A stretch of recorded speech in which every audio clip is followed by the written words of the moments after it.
ಓಂ ಶ್ರೀ ವೀರಭದ್ರೇಶ್ವರಾಯ ನಮಃ. ಓಂ ಶ್ರೀ ಶ್ರೀ ಶ್ರೀ ಶ್ರೀ ಚನ್ನಬಸವ ಮಹಾಸ್ವಾಮಿಗಳ ಸನ್ನಿಧಿಗೆ ದೀರ್ಘದಂಡ ನಮಸ್ಕಾರಗಳನ್ನು ಮಾಡುತ್ತಾ ನನ್ನ ವಿಡಿಯೋವನ್ನು ಮುಂದುವರಿಸುತ್ತಿದ್ದೇನೆ.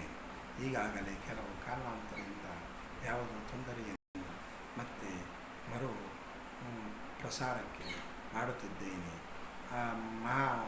ಮೈಮರಾದ ಚನ್ನಬಸವ ಮಹಾಸ್ವಾಮಿಗಳು ಲಿಂಗೈಕ್ಯರಾದ ಮಠದಿಂದ ಎಡಭಾಗದಲ್ಲಿ ಬರುವಂಥ ಮಹಾದ್ವಾರವು ಪಶ್ಚಿಮದ ವಾಯು ನೋಡಿ.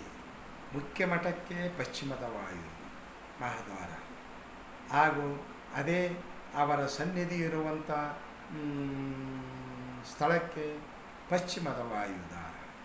ಇದು ಎರಡು ದ್ವಾರಗಳು ಅತ್ಯಂತ ಕೊಡುಗೆ ಕೊಡುವಂಥ ದ್ವಾರವಾದುದರಿಂದ ಆ ಮಠವು ಅತಿ ಉನ್ನತವಾದ ಮಟ್ಟಕ್ಕೆ ಮುಟ್ಟಿದೆ ಎಂದು ಹೇಳಲಿಕ್ಕೆ ಈ ಶಾಸ್ತ್ರವೇ ಕಾರಣ. ಅವರ ಅಂಥ ಸ್ಥಳದಲ್ಲಿ ಅಂಥ ಮುಂದಿನ ಇದರಲ್ಲಿ ಕಟ್ಟಡವನ್ನು ನಿರ್ಮಿಸಿದ್ದಾರೆ.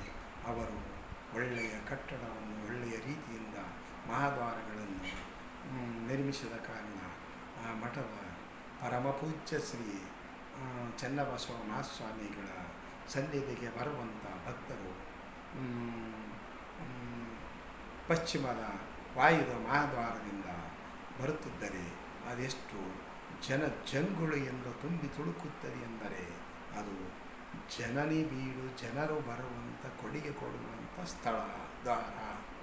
ಈ ಎರಡೂ ದ್ವಾರಗಳು ಏನು ಇದ್ದಾವಲ್ಲ, ಇದು ಯಾವಾಗಲೂ ಜನರನ್ನು ಕೈ ಬೀಸಿ ಕರೆಯುವಂಥ ದ್ವಾರಗಳು. ಮಠಕ್ಕಾಗಲಿ, ಮನೆಗಾಗಲಿ, ಮಂದಿರಕ್ಕಾಗಲಿ, ಅದು ಆ ದ್ವಾರ ಆಗಲಿ, ಆ ರಸ್ತೆಯಾಗಲಿ ಇದ್ದರೆ ಅತ್ಯಂತ ಉನ್ನತವಾದ ಮಟ್ಟದಲ್ಲಿ ಬರುತ್ತದೆ. ಆ ದ್ವಾರದಿಂದ ಬರುವಂಥ ಭಕ್ತರನ್ನು ಕೈ ಬೀಸಿ ಕರೆಯುತ್ತದೆ ದ್ವಾರ. ಅದಕ್ಕೆ ಅವರು ಆ ವಾಸ್ತುಶಾಸ್ತ್ರದ ಪ್ರಕಾರ ಆ ಮಹಾದ್ವಾರಗಳನ್ನು ನಿರ್ಮಿಸಿದ್ದಾರೆಂದು ನಾನು ಕೂಲಂಕುಷವಾಗಿ ಹೇಳುತ್ತೇನೆ. ನೋಡಿ, ಈ ರೀತಿ ಮಠವು ಅಭಿವೃದ್ಧಿ ಹೊಂದಲಿಕ್ಕೆ ಮುಖ್ಯ ಕಾರಣ, ಮುಖ್ಯವಾದ ಮಠಕ್ಕೆ ಪಶ್ಚಿಮದ ವಾಯುದಾರ. ಪರಮಪೂಜ್ಯ ಶ್ರೀ ಲಿಂಗೈಕ್ಯ ಚನ್ನಬಸವ ಮಹಾಸ್ವಾಮಿಗಳ ಗದ್ದಿಗೆಗೆ ಇರುವಂಥ ಮಹಾದ್ವಾರ ಪಶ್ಚಿಮದ ವಾಯು. ಎರಡೂ ಜನರಿಂದ ತುಂಬಿ ತುಳುಕುತ್ತಿರುವಂಥ ಮಹಾದ್ವಾರಗಳು. ಈ ದ್ವಾರದಿಂದ ಬರುವಂಥ ಭಕ್ತರನ್ನು ಕೈ ಮೀಸಿ ಕರೆಯುತ್ತದೆ ಮಠವು. ಅಂಥ ಕೊಡುಗೆಯನ್ನು ಕೊಡುವಂಥ ವಾಸಸ್ಥಳವಾಗಿರುವುದರಿಂದ ಮಹಾಪ್ರಭುಗಳು, ಮಹಾಸ್ವಾಮಿಗಳು ಅದು ಅವರ ದಿವ್ಯ ಶಕ್ತಿಯಿಂದ, ತಪಸ್ಸಿನಿಂದ ಅದೆಷ್ಟು ಉನ್ನತವಾದ ಮಟ್ಟಕ್ಕೆ ಹೋಗಿದೆ ಎಂದರೆ ಅದು ಇಂತಿಷ್ಟೇ ಅಂತ ಹೇಳಲಿಕ್ಕೆ ಸಾಧ್ಯವಿಲ್ಲ. ಅವರ ಪರಮಪೂಜ್ಯ ತಪಸ್ಸಿನ ಫಲದಿಂದ ಅಂಥ ಮಠವು ನಿರ್ಮಾಣವಾಗಿದೆ.